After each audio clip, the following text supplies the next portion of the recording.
Sagittarius. Oh, I hate Sagittarius. I do. You're a Sag? I dated like 3 of y'all, and my mom one. Sorry. Evil. No, we're not. Not at all. Okay, you never been a villain? That's not what I said. Right. Clock it. So welcome to Hopeless Romantic Society. Can I have your name and pronouns? Matthew, right? They, them, he, him. Okay, period. So how have you been a villain? I just like to have fun. Sometimes you gotta do a little to kind of get people to do what you need them to do, and that means you influence them. I like to consider myself an influencer in that way. Clock it. Okay, well, how you be influencing? What do you be doing? A little suggestive, like do this or else, or like a little bit of like, hey, I heard you might have X, Y, and Z. Maybe you might want to do this for me, type of situation. That's called manipulation. You be manipulating niggas? Not always. But sometimes. But sometimes you have to. Sometimes I don't believe men deserve rights. Okay. So that's why I try to take as many as I can from them. Right. So what's the craziest way you manipulated somebody? Oh my God. I feel like I definitely manipulated my ex to letting me move in with him. Clock it. Oh, what? You did? A little bit. How? I definitely had another situation as far as like family where I could have stayed with them, but I definitely was kind of like, look, I don't really want to have my privacy invaded, and I don't really want to pay rent. So let me come stay with you for a little bit, and if you do this, I'll do X, Y, and Z. And he knows what that was. And I was there for a few years. He even got me a little kitty, Puma Thurman. That's my girl. So, you know, I appreciate him for everything that he's done. Damn, so y'all don't talk no more? It's complex. He used to be around the corner from me, so it was like we used to see each other like all the time. He moved down to like Chinatown area, and I don't believe in coming down that south. I live in Harlem. So, you know, I feel like now we just kind of don't really talk unless it's about the animals. We kind of share Oh, wow. custody of a dog, so. Wait, so how'd you end up moving out of his house? The pandemic.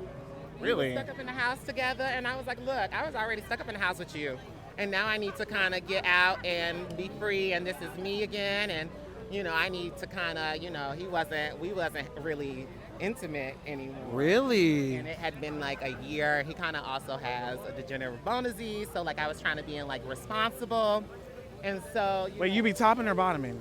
I am a bottom. So what was it? What was the condition? So osteoporosis. Okay. So he can't top with that, can he? He could. How well? It was really good. And then he used to really toss the salad well.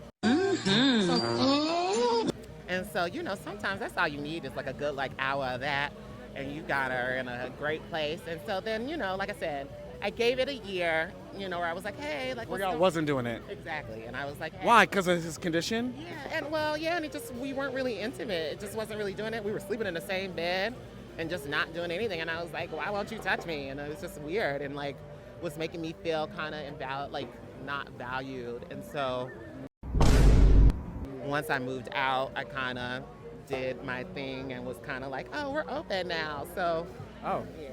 You missed him? No, not really. He makes great dinners. He like cooked dinners for me and stuff. So like I used to go and get my meals and stuff and be like, oh. And I miss he used to roll my weed before I had to learn how to do it because I was like, I'm too prissy for that. So now I know how to do it. So I do miss him a little bit. We talk like once every blue moon. Nothing too serious. He's also older. So How old? He white? No. Oh. He's a New Yorker, and you got to say he's a New Yorker because if you say he's Puerto Rican, they'd be like, no, that's not what I am. I'm from New York. Well, is he white-ish? He would Because say, conquistadors, he would say and I think it's no. disrespectful to He our would say history no. for them not to claim And their his whiteness. Mama is real dark skinned, so Okay. I would give him that. That's the only reason. So I was like, well, maybe the genetics just weren't playing it. I don't know, but he has gotten mistaken for white once while we were together. He was also like 17. I'm 31, so he's 48. Yeah. So What happens with osteoporosis? Like what condition? Like what happened? your bones are like snap, crackling, and popping. Oh. But you loved him through that. Oh my God, I love him I still love him to death. I feel like he's taught me so much. He was a very like huge spiritual thing for me as well, because like I connected to a lot of like the witchy stuff that I now do through him. Oh wow, you do witch stuff. Okay. Oh well, he did Santeria. And so the first time I ever went to his apartment and saw all the stuff I saw, I was like, oh my God, what is this? So, and then when you up in the mix for all the little stuff, and you be like, woo! So I saw some things during that time. So what are you out here doing now? Like, what you surviving in love now that you moved out? Wait, where did you move out to? To your mom's house? No, I'm in Harlem. I'm like still in Harlem. My mom is in St. Louis. Oh, so you live by yourself now? You live with another man? Okay. So you getting it? I'm getting it. Right. I was living with a 60-some-odd-year-old white woman, lesbian, named Deborah, who used to make coffee for me every morning, and it was glorious. She used to make bread like once a week. Oh, Sagittarius know how to get around people, and this is why I don't like y'all. They know how to get over on people. She still brings me coffee like once a week in a jar. Well, so you're a Sagittarius that don't burn the bridge. Because some people burn their bridge I up. like to keep my connections and stuff. And I mean, if I burn a bridge, I may circle back. Period. Hey, you know, we can grow. So you live with a man now, though? So she moved out. Okay, and I was okay. looking for someone to move in. I had a little paramour come over to kind of give me some strokes. Wait, what'd that mean? Paramour is like a lover. Okay. And I was like, oh, my roommate just moved out. I need to find a roommate. And he was like, oh, I need to find a place to live. Oh. And so I guess you could say someone I'm living with is someone who I have been intimate with before. Did you give him to pay all the bills?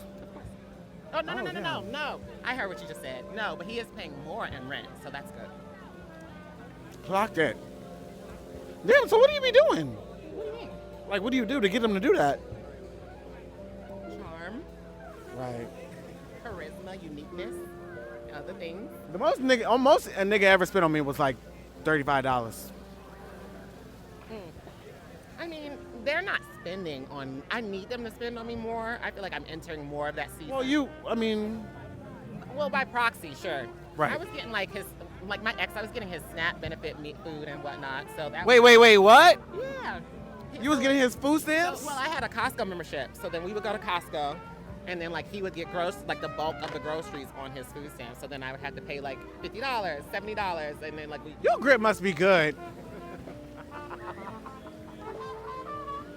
So, great. What the hell? And so yeah, now I have the Costco credit card. So now he's technically helping me and my mom get points. Because we still go once a month to get groceries. He just comes up to Harlem, and we go to Costco. So. So what's the craziest thing you ever did for love? I once had a foursome, and it was with someone who I was kind of seeing when I first moved to New York City, and someone stole their phone while we were in the midst of the foursome. Wait, what? Yes. And so I had to run after them in my, at the time, jockstrap and tank top and go get them. And like, it was like raining in Harlem, and it was like rainy, and I was like, he stole my phone.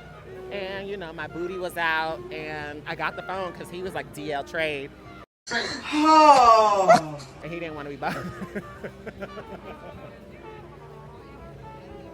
And you know how they be saying that online. I be reading that online or whatever. Yeah. And so he was that. And so he didn't want to be bothered. He actually kind of started making threats. But he dropped the phone because obviously you don't want somebody in a jockstrap coming after you. And so then, of course, a black woman with an umbrella, because of course, my angel, she saw me and my booty cheeks. And she walked me back home with her umbrella, got me back to my apartment. At the time, I lived with two straight white men. And she got me back upstairs. And when I got upstairs, the other two people were still having sex. Oh, period. And that was the person who I was like saving his phone and whatnot. That was romantic. Yeah, but they finished. I was just kind of sitting there upset. Oh. Oh, well. Well, you have any dirty hair confessions? Dirty hair. Yeah, that's what Rihanna want me to ask. I don't know. Sometimes if I don't have any shampoo, I'm like, do I want to divulge this? I just use like hand soap if I don't have Really? Yeah, I've only done it like once or twice. You be using hand soap? Only like once or twice. What kind of hand soap though? I don't even feel The like dollar? Oh, but it was like, Aaron. it was an emergency, and it was like I was rushing. I had conditioner, so I felt like I could like still give it some value. Hold on. Well, Rihanna sent me something, so you ain't never got to do that no more. And you was at a man house? No, I was at mine. Okay, so we need this even more. We got some Fenty, Oh my God.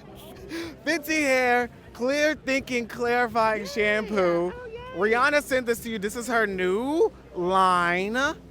It helps remove old built-up product, excessive oil, boosts shine, and vibrates. It helps detangle your hair and give you some slip to get these men, period, up out your hair. Because I know you got a lot. I don't. I really am like trying to be innocent now more in this and more intentional with my connections and my paramours and my men in my garden. And so I'm trying to like weed out the ones that aren't really serving me anymore.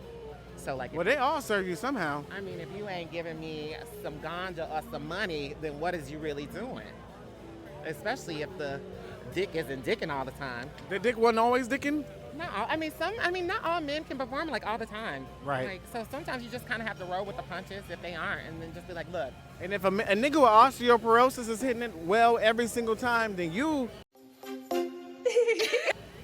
need to step the game up. Period.